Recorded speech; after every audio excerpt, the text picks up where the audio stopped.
Ladies and gentlemen, it seems that DC fans has their boots on the ground as they continue to voice their opinion about the direction of the brand.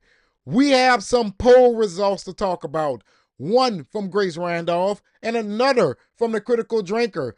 And everybody seems to be on the same page regarding the direction of the brand. So you know what that means? Things are about to get a little bit spicy, baby. All here today on the 4KO.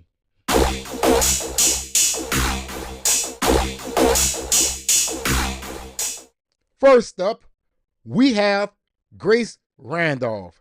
This article is coming from cosmicbooknews.com. Shout out to them for continuing to bring the noise. It is titled, Snyderverse Wins Grace Randolph's Poll, even after she blocked half the fandom. Get that. She has blocked half of the fandom, which means she has blocked half of DC fans. Get that, huh? Oh, man. YouTuber Grace Randolph posted a poll on X asking fans whether they want the Snyderverse back. With over 17,000 votes, yes, led by 44%, just ahead of Let James Gunn Cook at 43%. But here's the catch. Randolph has blocked a huge chunk of fans over the years, including us. So the group most likely to vote for Snyder wasn't even allowed to participate. Check that out. So, in other words, this poll is skewed and Snyderverse still won. Oh, I'm sorry. DC still won. Ooh, I got a few things to say about this one. Next up, we have the Critical Drinker.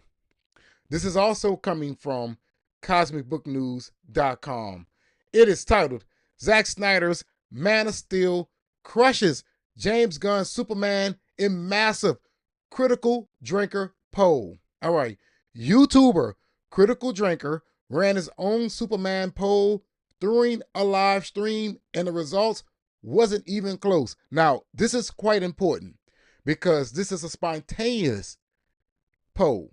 Okay, this is not something that was up for a few days or even gave out a notice. This man just came out spontaneously and put up a poll, and here's the results. Unlike Grace Randolph's poll, which excluded thousands of Snyder fans due to years of blocking, Drinker's audience poll wasn't skewed, and fans made their choice immediately. 90% said Man of Steel.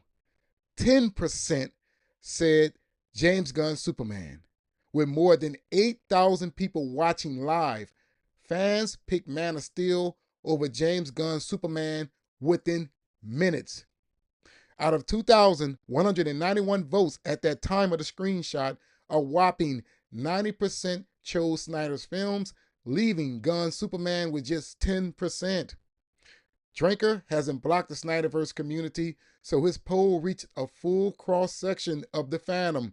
That's a direct contrast to Randolph's poll, where a huge portion of pro-Snyder accounts couldn't vote. Oh my goodness. So here it is. We have DC fans speaking loudly. This is unreal. Like, think about it like this. Zack Snyder's Man of Steel came out in 2013 and is still able to dominate a poll with a Superman film that was released in 2025. And from two YouTubers that is not pro-Snyder. I have watched some of Critical Drinker's videos regarding Zack Snyder's films, and they have not been pleasant. Okay, Grace, on the other hand, she likes everything. All right, you rarely see her hate anything. If it's something to deal with Hollywood, she's gonna love it.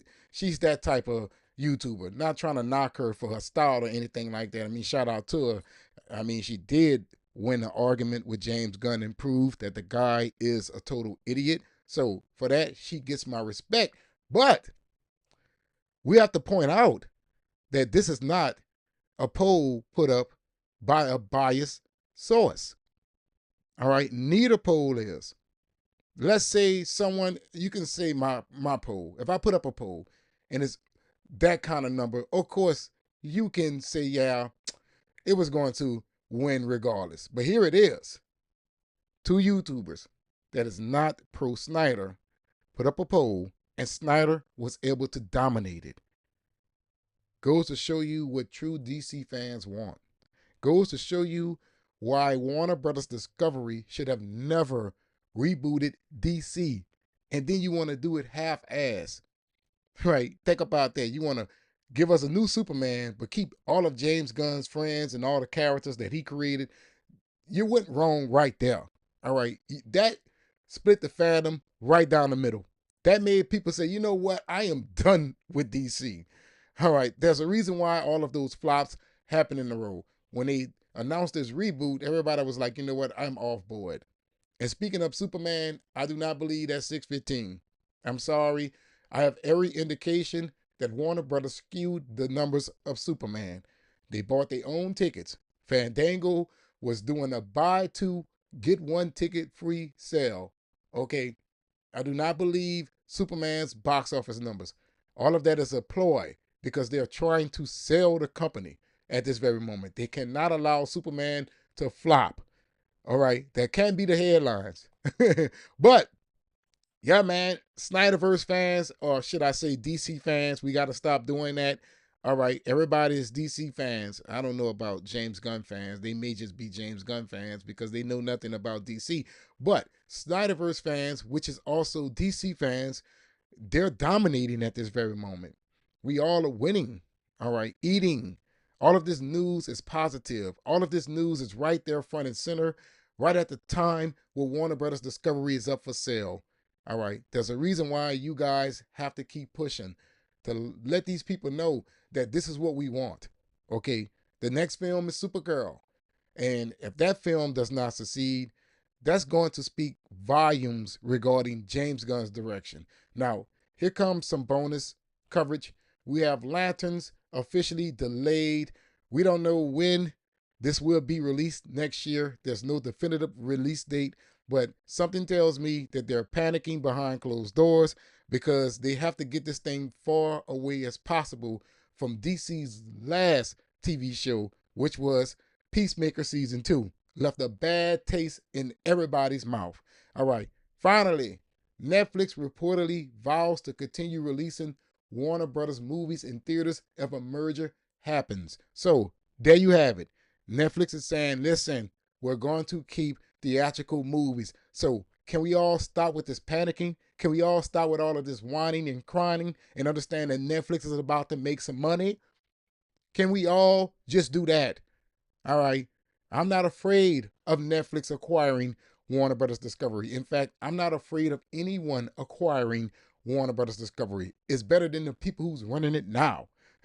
That's how I feel. Especially with all this Snyderverse momentum, they have to pay attention. And speaking of Warner Brothers Discovery being up for sale, word is Netflix, Paramount, and Skydance has officially put in the bid today. So maybe by tonight, maybe by tomorrow, Warner Brothers Discovery will have a new owner. Can't wait to see exactly who that will be. Hopefully, Netflix or Saudi Arabia can actually get their hold on this company. Make sure you hype, make sure you subscribe, and make sure you like. And always remember, let the bon ton roule. That means let the good times roll. But let me know, how do you feel about all of what I talked about today? Snyderverse, or should I say DC fans, continue to dominate the conversation. Lanterns delayed, and Netflix promising that they will keep theatrical releases. Whoa, whoa, whoa, whoa, whoa. I got my boots on the ground.